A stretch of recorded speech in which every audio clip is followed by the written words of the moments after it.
काम हो जाते हैं। और ये तो आपकी चरण रज का अधिकारी बन गया, चरण रज प्राप्त करके सर्वथा विशुद्ध हो गया। न नाक पृष्ठम न चपसार बभौमम न पारमेष्ठ्यम न रसाधिपत्यम न योग सिद्धि रपुनर्भवम्बा वांछन्ति यत्पाद रज प्रपन्ना। आपकी चरण रज के शरणागत भक्त वे कुछ भी नहीं चाहते। स्वर्ग का राज्य, चक्रवर्ती सम्राट का पद, ब्रह्मा का पद, रसातल का राज, योग की सिद्धियां और मोक्ष भी नहीं चाहते हैं। भगवान आपके चरणों में नमस्कार है। स्त्रीणाम साधु सोच्यानाम पति प्राण प्रदीयताम। हम पतिव्रताएं हैं, हमारे पति के प्राण आप दे दें। भगवान ने उनकी प्रार्थना को स्वीकार किया और भगवान ने नृत्य करना तांडव के ऊपर, तांडव नृत्य करना काली के फणों के ऊपर बंद कर दिया। अब तो काली को थोड़ा होश आया, काली भगवान की स्तुति करने लग गया। काली की स्तुति में भगवान की तो कोई ज्यादा स्तुति दिखाई नहीं पड़ती, बस अपने स्वभाव की अभिव्यक्ति है। काली कहता है, कालीय उवाच वयं खलाः सहोत्पत्त्या तामसा दीर्घमन्यवा स्वभावो दुस्त्यजो नाथो लोकानाम यद सदग्रह। हे भगवान, हम कोई महात्मा तो है नहीं जो हमारे भीतर सद्गुण हो। वयम खलाह, अहम खलाह न कहकर वयम खलाह कहा। इसका तात्पर्य है कि हमारे खानदान में सब दुष्ट ही दुष्ट हैं। एक अकेले हम धोखे से दुष्ट निकल गए हों ऐसी बात नहीं है, हमारा तो खानदान का खानदान दुष्ट है। और कैसे दुष्ट हैं? कहते सहोत्पत्तिया। दो तरह के दुष्ट होते हैं। एक दुष्ट तो वे होते हैं, पेट से दुष्ट पैदा तो कोई नहीं होता, पेट से उत्पन्न हुआ बालक स्वभाव से निर्मल होता, लेकिन दुष्ट का कुसंग प्राप्त करके वो दुष्ट हो जाता, सज्जन का संग प्राप्त करके वो सज्जन हो जाता।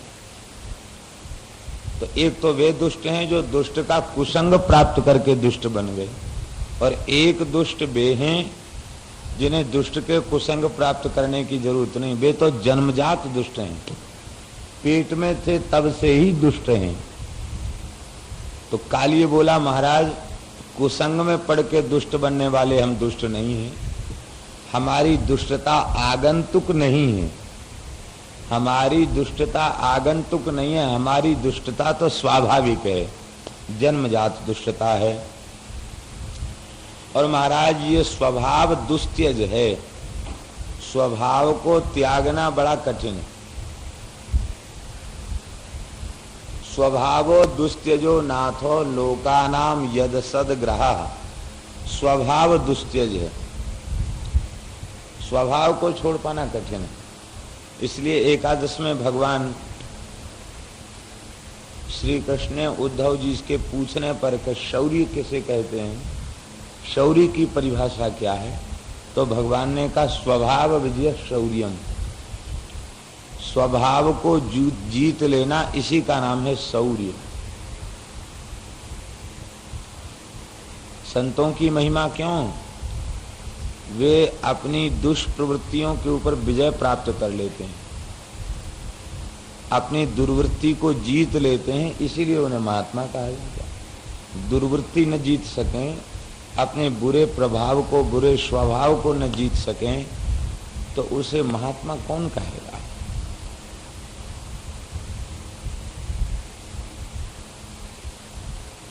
जिसने अपने स्वभाव को जीत लिया वही महात्मा है, वही महापुरुष। और स्वभाव को जीतना क्लिष्ट अवश्य है, लेकिन असंभव नहीं। जब तक हम अपने दोषों को, अपनी कमी को स्वीकार नहीं करते हैं, तब तक उसको जीतना कठिन है। और जब हम तटस्थ होकर के अपने गुण दोष का विचार करते हैं और दोष को देखने के बाद उसके उन्मूलन के लिए कमर कस लेते हैं, भीतर से संकल्प करते हैं और भगवान से प्रार्थना करते हैं, भीतर से संकल्प करते हैं और भगवान से प्रार्थना करते हैं, ये दोनों कार्य जब वे करते हैं तो धीरे धीरे धीरे धीरे वे अपने स्वभाव के ऊपर विजय प्राप्त कर लेते।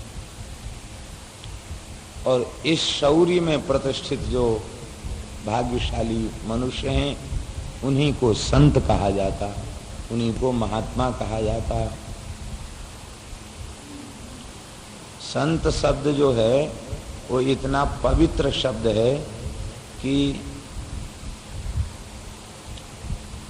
आज तो सब संत ही हो गए, असंत कोई रह ही नहीं गया। लेकिन संत शब्द इतना पवित्र शब्द है कि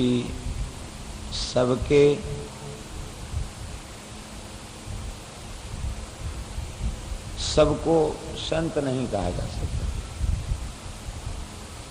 साधुता की परिभाषा घटित होना बड़ी कठिन बात है। कोई जमाना था कि संत महात्माओं में जो विद्वान हुआ करते थे विशेष, उनके आगे पंडित लगता था। पंडित श्री राम वल्लभ शरण जी महाराज, पंडित बाबा, पंडित श्री रामकृष्ण दास जी महाराज,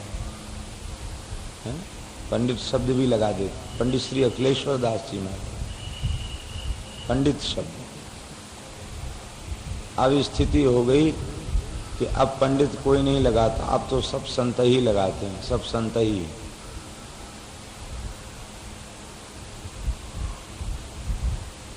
दिन रात अविद्या के चक्र में पड़े रहने वाले लोग,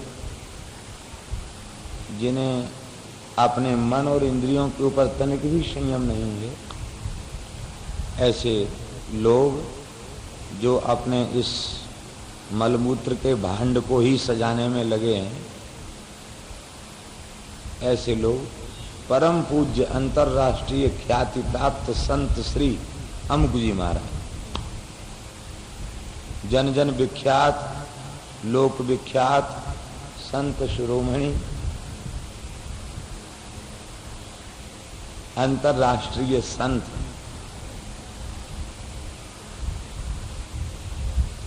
संत शब्द जो है चतुर्थाश्रमी विरक्त महात्माओं के अर्थ में रूढ़ हो चुका था, लेकिन अब वो भी बात खत्म हो गई। काली नाग कहता है हम संत थोड़े ही, हम तो दुष्ट हैं।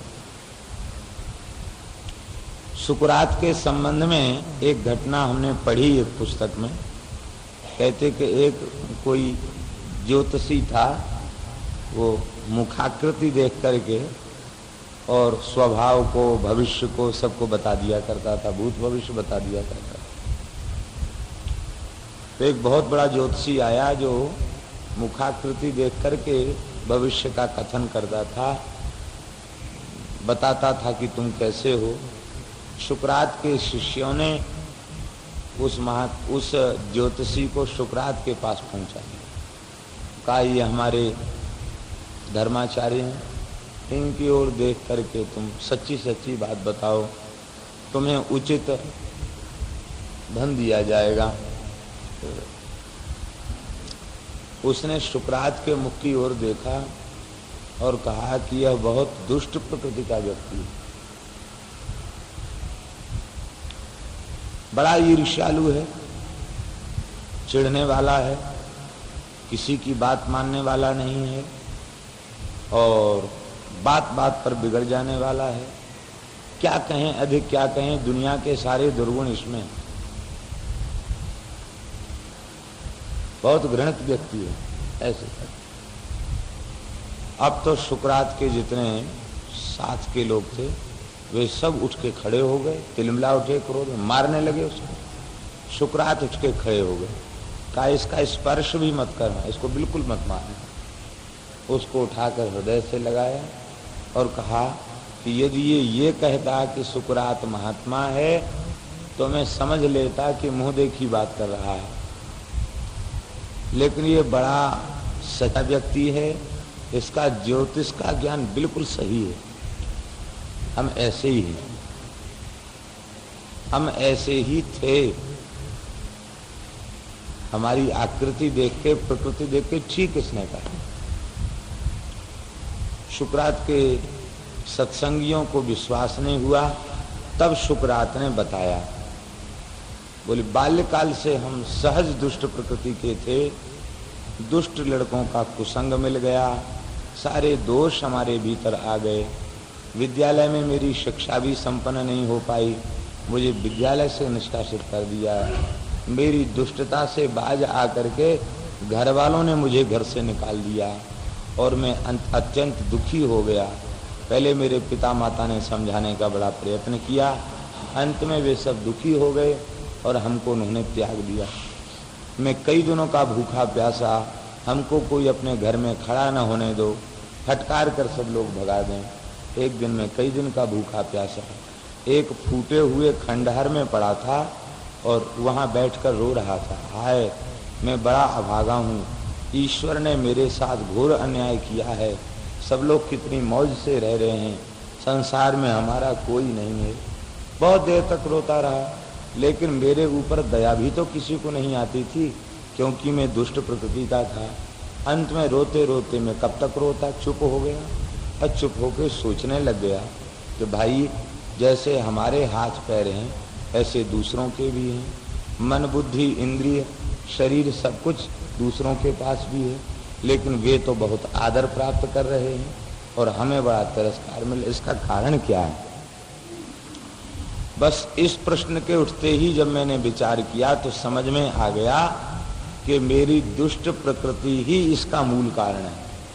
इस प्रकृति को हम छोड़ दें तो हमारा सम्मान हो जाए। बस ऐसा विचार करके धीरे धीरे जो हमारे भीतर दोष थे, झूठ बोलने का, लड़ने झगड़ने का, क्रोध करने का, ये सारे दोषों को धीरे धीरे हमने छोड़ दिया। और जब सब दोषों को छोड़ दिया तो तुम लोगों ने हमें संत कहना प्रारंभ कर दिया। वस्तुतः अपने दोषों का त्याग जो करे वही महात्मा है, वही संत है।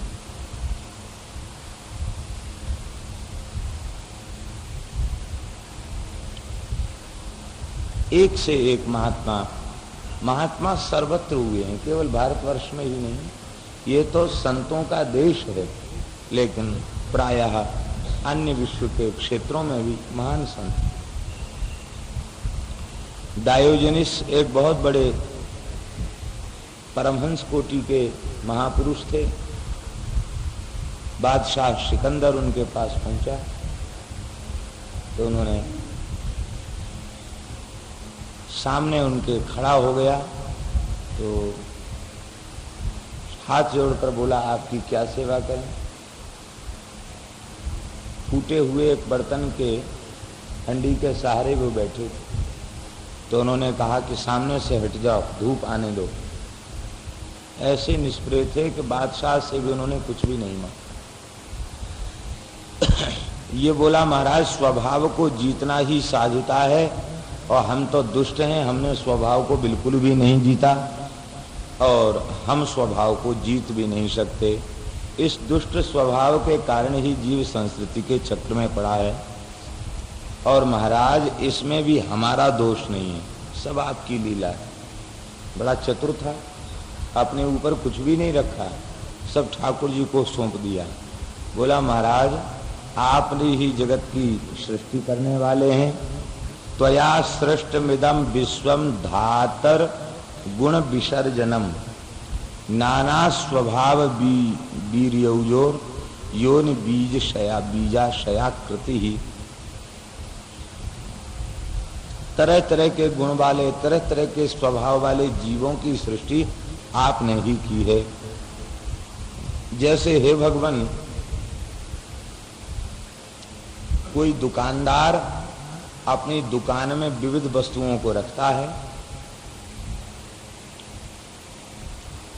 किसी में धनिया, किसी में मिर्चा, किसी में मेथी, किसी में जीरा, किसी में हल्दी, तरह तरह की चीज़ें अलग अलग खानों में रखता है। तो जहाँ जिस खाने में जो वस्तु है वहाँ हाथ डालने पर वही वस्तु तो मिलेगी। ऐसा तो है नहीं कि जहाँ चीनी रखी हो वहाँ नमक निकल आए, जहाँ नमक हो वहाँ चीनी हो जाए। जहाँ जो वस्तु उसने रखी है वही वस्तु उसे वहाँ मिलेगी। तो हे नाथ, ये सारी सृष्टि आपकी दुकान है और आप बहुत बड़े दुकानदार हो। जहाँ जो चीज़ आपने रखी है वही तो होगी। आपने हम सर्पों में तमोगुण रखा, दुष्टता रख दी, क्रोध रख दिया, तो हमारे पास आओगे तो क्या मिलेगा? हमारे पास अमृत होता तो हम अमृत समर्पित करते, साधुता होती तो साधुता समर्पित करते। हमारे पास तो दुष्टता थी और विष था हमारे पास, तो जो चीज़ हमारे पास थी वही वस्तु आपको मिली, इसमें हमारा क्या दोष है? और हे भगवान, दोष भी है तो भगवान ये आपकी माया में मोहित जीव, यह क्या गुण है और क्या दोष है, इसका विवेक भी नहीं कर पाता। हे नाथ, भवान ही कारणम तत्र सर्वज्ञो जगदीश्वरः, अनुग्रहम निग्रहम वा मन्यसे तद विधेना।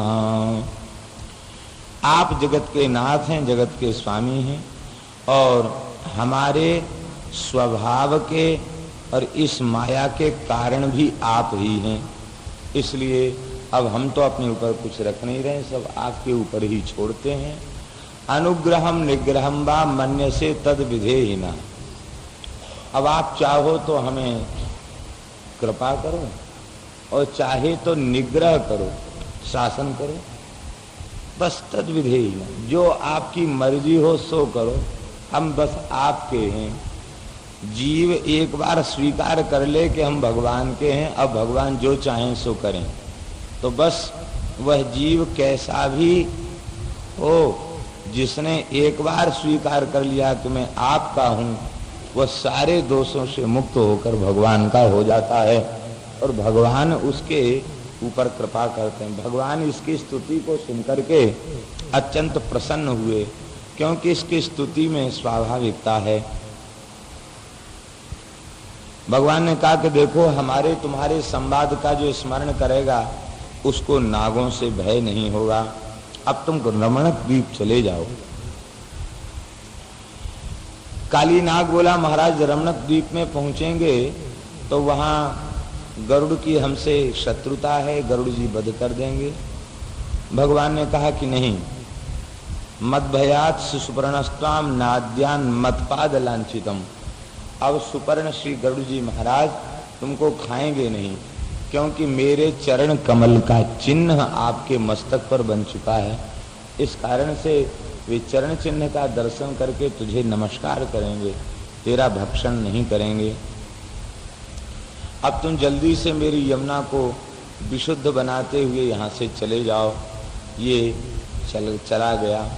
एक ब्रज में लोक कथा भी प्रचलित है। वो लोक कथा इस प्रकार की है कि भगवान ने कहा कि कालिया तू चलो जा ब्रजते, मोह माऊ देखियो मत, मुड़ के मत देखियो, देखो देखेगो तो पत्थर को बन जाएगो। ऐसी ब्रज में एक कथा प्रचलित है और ये चल पड़ा। चलते चलते जैत गांव में पहुंचा। यही है जैत, ज्यादा दूर नहीं है। जैत गांव में पहुंचा तो इसने विचार किया कि चलते चलते एक बार बिहारी जी की झांकी तो देख लें। जैसे ही मुड़ा पत्थर का हो गया। जैत ग्राम में एक पत्थर की काली नाग की मूर्ति बनी हुई है और नाग पंचमी पे बड़ा भारी मेला होता है, पूजा होती। ये ब्रज की ऐसी महिमा है कि एक बार जो यहाँ आ जाए फिर यहाँ से जाना नहीं चाहिए। रसिक संत महात्मा वे तो इस भूमि में आने के बाद बड़े बड़े कष्ट झेल करके भी यहाँ से नहीं जाना चाहते। उनकी यह भूमि अति आराध्य है। यद्यपि यहाँ निष्ठापूर्वक रहने वालों के ऊपर कम विपत्ति नहीं आती है, बड़ी बड़ी विपत्तियां आती हैं, बड़ी बड़ी टक्कर झेलनी पड़ती है, और वे सब भगवान की परीक्षा ही है।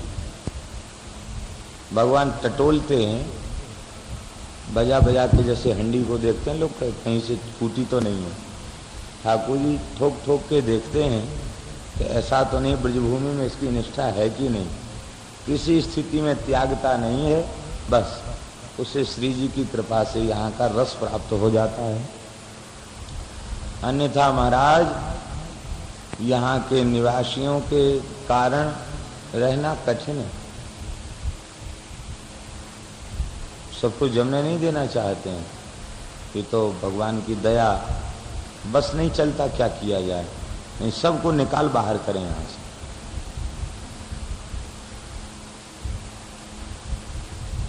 बड़ा कठिन है रहना। लोग कहते हैं सूधे को ब्रजवास कहाँ, कहावत है, सूधे को ब्रजवास कहाँ, ऐसी स्थिति है। हम देखते हैं कि संत आए, सेवा करने लग गए, उनके हृदय में बड़ा भाव कि भाई ये ब्रजवासी भगवान के स्वरूप हैं, चलो भाई इनको ज़्यादा से ज़्यादा इनकी सेवा करो। अब महात्मा तो महात्मा जब तक आया तब तक सेवा किया, और एक दिन भंडारे में नहीं उनको घुसने दिया, नहीं बुलाया। फिर देखो मार पीट गाली गलौज सबके ऊपर उतर आए। और नहीं तो जंगल में रहने वाले महात्माओं से कहें लाओ भाई पैसा लाओ, मार भैया हम पैसा कहाँ ते लावे, हम तो भजन करते हैं। बोले तू पैसा कहाँ ते लावे, बड़े बड़े सेठ साहूकार तेरे पास आमे बिनते मांग के हमें पैसा दे, तो या झाड़ी में रह के तो भजन करने देंगे, मार देंगे तो काट देंगे। बड़ा कठिन है। तो संतों का निवास स्थान तो ब्रज है ही है। दुष्ट से दुष्ट व्यक्ति भी यहाँ आकर यहाँ से जाना नहीं चाहते। ऐसी यहाँ की भूमि में सहज आकर्षण है, चुंबकीय शक्ति है, वो खींच लेती है अपनी ओर।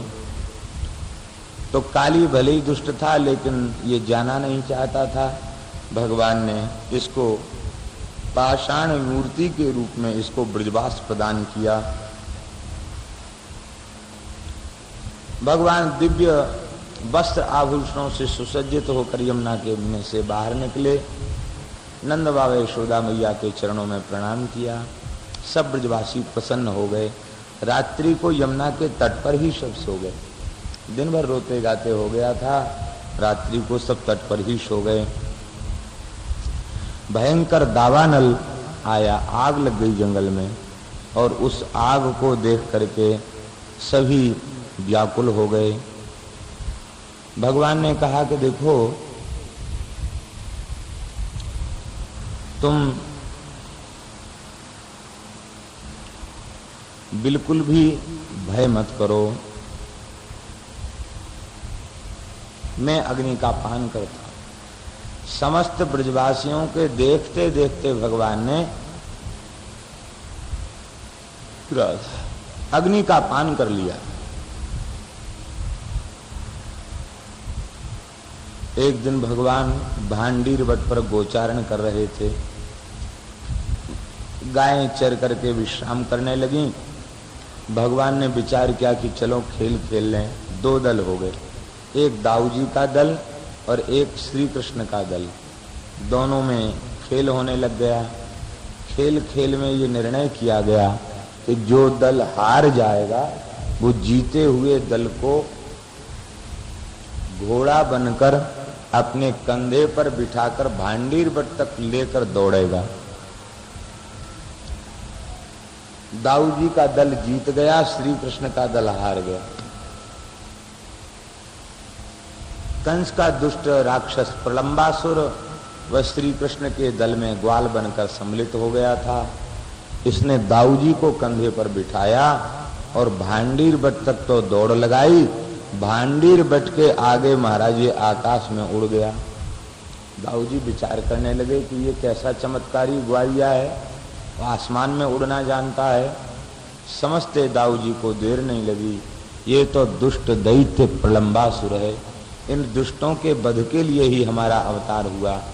एक घूंसा जमाया, उसका मस्तक फूट के जैसे फट गया और आकाश से देवताओं ने पुष्पों की वर्षा की।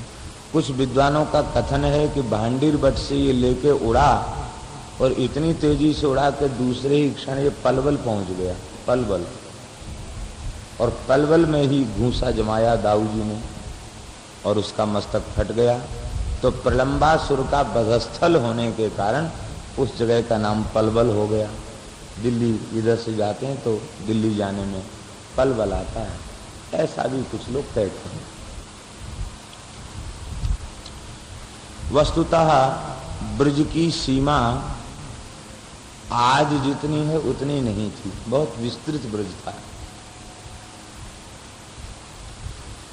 क्योंकि कुछ विद्वान ब्रज शब्द की परिभाषा बताते हैं, ब्रज गवांग गोष्ठे, गौओं का गोष्ठ जहां हो उसे ब्रज कहा जाता है।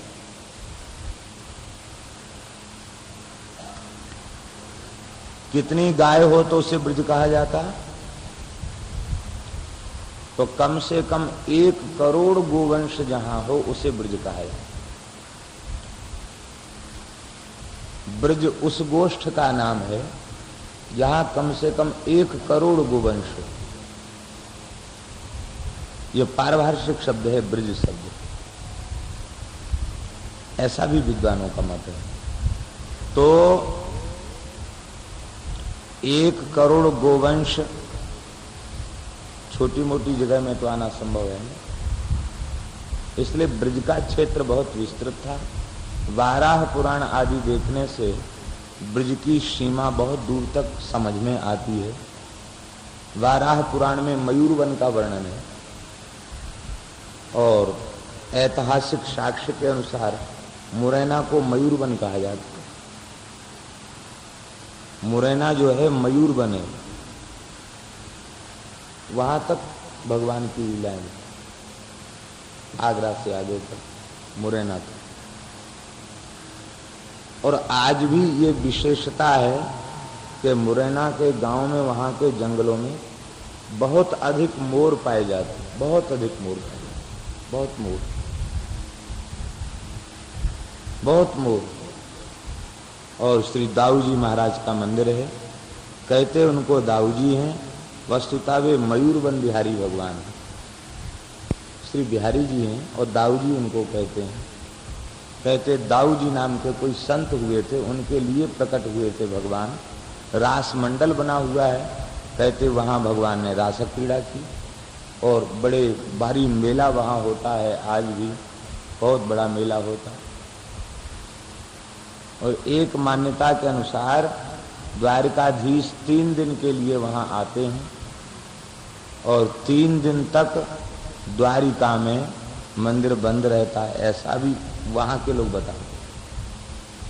समय भी बता रहे थे कि जाने भादों में कौन सा समय होता कि मंदिर में पर्दा रहता है, दर्शन नहीं होता। क्यों? बोले मयूर बन गए हैं भगवान, मयूरवन में मुरैना गए। तो आज भी वहाँ लीलाएं होती हैं, दर्शन होता है और श्री कृष्ण भक्ति का अद्भुत प्रभाव इस क्षेत्र में है। भिंड जिला में गोहद है, गोहद, वहाँ के लोग कहते हैं यहाँ तक गायों की हद थी, बाबा की गाय यहाँ तक चरने आती थी। कालियाकंत का मंदिर है, कालियाकंत कहते हैं, बड़ी प्राचीन श्री कृष्ण की प्रतिमा है, कालियाकंत ऐसा नाम है उनका। और महाराज बड़ा प्राचीन स्वरूप है, कहते सैकड़ों वर्ष प्राचीन विग्रह। मुरैना में बिहारी जी हैं, 400-500 वर्ष प्राचीन विग्रह, अति प्राचीन।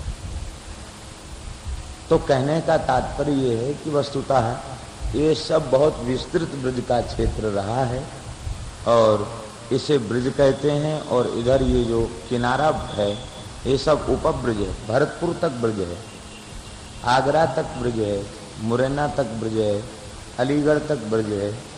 ये सब ब्रज का माने ब्रजस्य समीपे उपब्रजम, ब्रज का जो समीपवर्ती क्षेत्र है वो भी उपब्रज है। हाथरस तक तो ब्रज है ही। हाथरस के कतिपय गांवों में, मंदिरों में गिरिराज जी की शिलाएं विराजमान है। तो जहां तक गिरिराज जी विराजमान है वहां तक ब्रज है। ब्रज के बाहर गिरिराज की शिलाएं नहीं रहती, वहां तक ब्रज है। दाऊ जी हैं, गिरिराज का मंदिर है। तो ये गिरिराज जी की बड़ी अद्भुत महिमा है।